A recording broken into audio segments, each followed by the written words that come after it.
So, I mean, obviously we're excited to get him back for another year. Gus, a lot of defensive players taken last year in the draft, but for Justin Jones going to his second year, what do you really want to see from him this offseason program? Well, a lot of guys make a big step their second year. They understand the defense, the techniques that are involved, and they all want to take that next step. To understand, formation tendencies and things like that. I think that, we applaud that as a coaching staff, but not at the expense of, our fundamentals. And, those are key. So I think that's been a big emphasis thus far with our players. And, I know that him coming back into a familiar environment for his second year, some of the off-season things he did, I think he kind of pared down his training, what he felt like would help him after being a year in the system. So, I mean, he looks really good coming back. We're excited about just to see how far he's developed.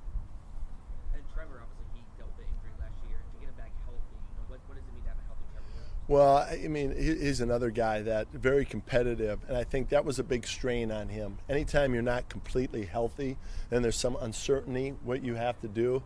So I think for him just to get it cleaned up and then have it back to 100% and feeling good, that brings more clarity for him too. I think that, we hope to get him back to where he was and then build on that. But Mike did play well, Mike Davis. So for He did. Year 2 to year 3 guy, what are you looking for out of him? He made great improvements. One of the big challenges for him was, he's got great speed. That's pretty obvious. But just, we ask our corners to tackle.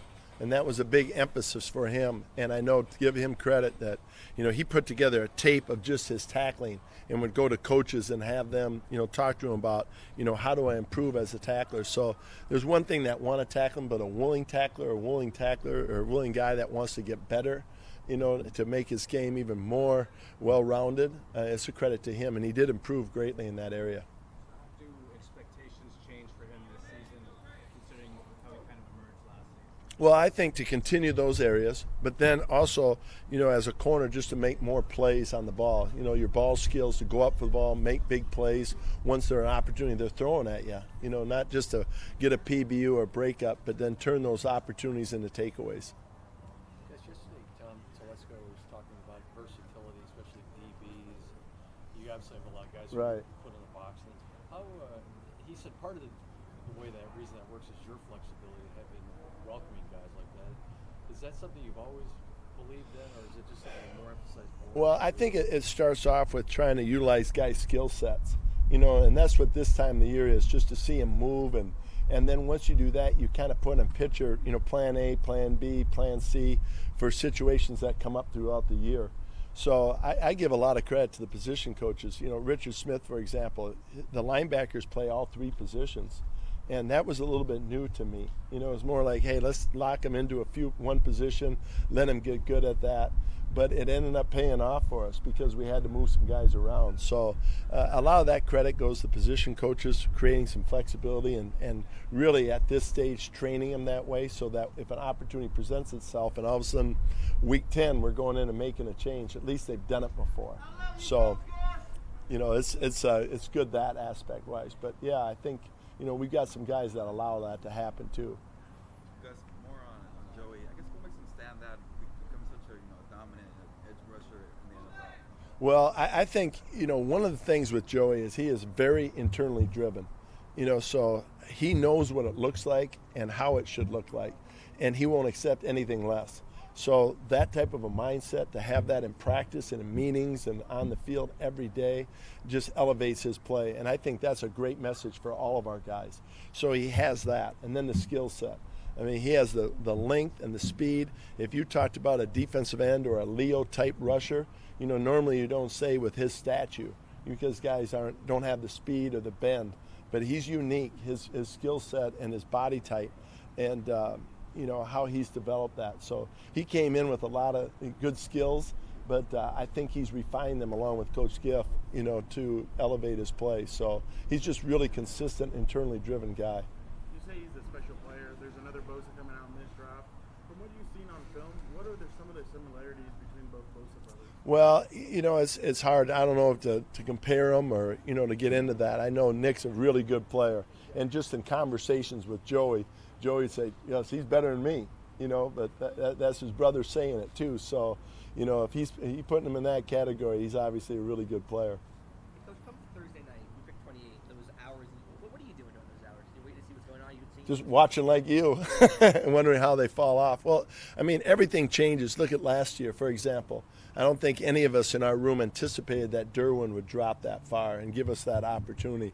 So there's always things like that that happen within the draft that, catch your attention, and you start putting it together, and you have, hey, here's 3 guys that could be there. I wonder if they're going to be, and then the board always changes, and you got to be open. But our scouting staff and Coach Lynn, they do a great job with it, and they keep us informed enough to where we have an idea, but there's still things that come up during the draft that even catch our attention. Last week, Derwin said that the Patriots lost, left a bad taste in their mouth. For coaches, is that kind of a similar thing? Yeah, you know what? I think you try to use the off season to get over that, and there's a period of time where it stings, and then you go back and look and say, what would we have done differently? How could we have put ourselves in better position? So you go through all that, and then this is really the first time the players and the coaches are back together since then. So you kind of go through the season again, a year in review, and areas that we need to improve on. But hopefully a sting like that helps us to improve this year and takes us to another level. With our guys, the way they've come in already, what we've seen, I believe it will. And you guys added Thomas Davis in the offseason. What does a veteran like that bring to your defense? I didn't know Thomas Davis like some of our guys. Richard Smith coached him. Ron Milas was with them.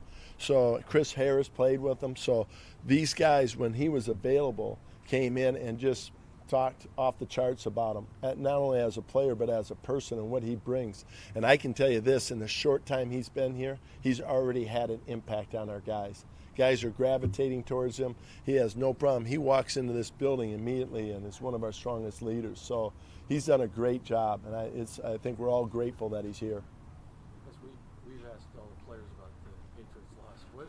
How tough was it for you those days after that, just kind of coming to terms? Well, I think you're supposed to say as a coach, we're past that and we moved on from it, but it did sting, just because, you work so hard and you get close like that and you have an opportunity in front of yourself, and we just didn't feel like we capitalized on it. We got behind right away early, and we were spinning a little bit, and we regrouped and came back, but we just didn't have enough. So, I think that part, you just lost opportunities like that, and give credit to them. They're a really good team, and you got to play at a high level each play when you're playing a team like that, and we just didn't do that. It must be nice having some healthy linebackers out there today. Yeah, I think and hopefully keep getting more guys back like that. So.